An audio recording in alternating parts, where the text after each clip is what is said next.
In my last video, I said this. Now, this could well have been a drone. Looking at the impact, you can imagine where a drone could have hit that. And now it appears the evidence, the missing evidence, has been found.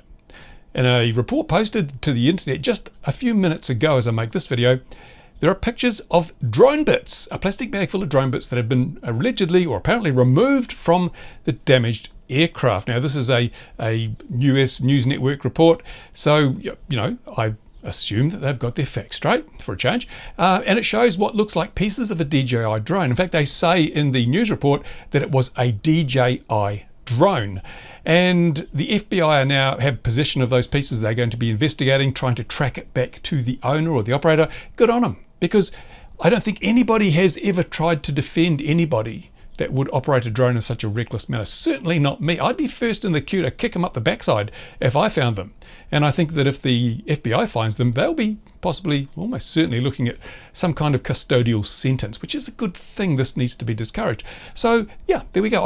I'm sure people are going to weigh in now and say, oh, we told you it was a drone. And remember, I never said it wasn't a drone. In fact, I even said this.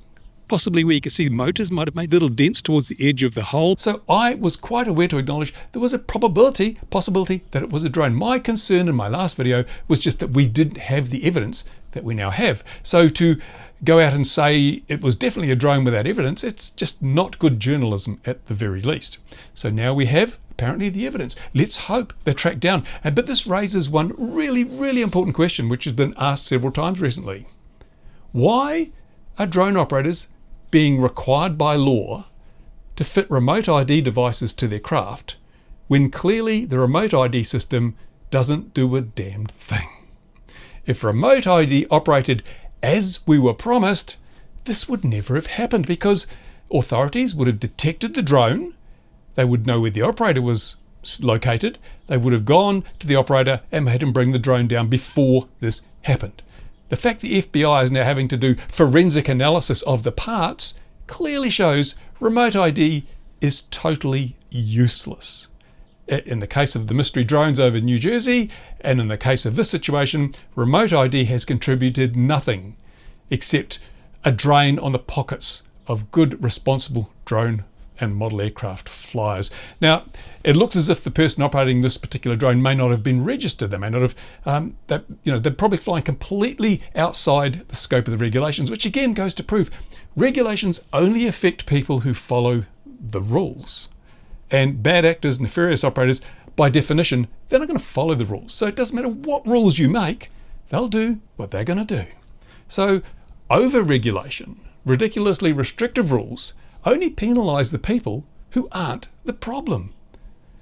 But no one will listen to that, I'm sure. Anyway, I'm glad that we have some evidence. I'm glad that we can progress this forward, and now we can really look at it. But my real big concern now is that there is so much anti-drone sentiment,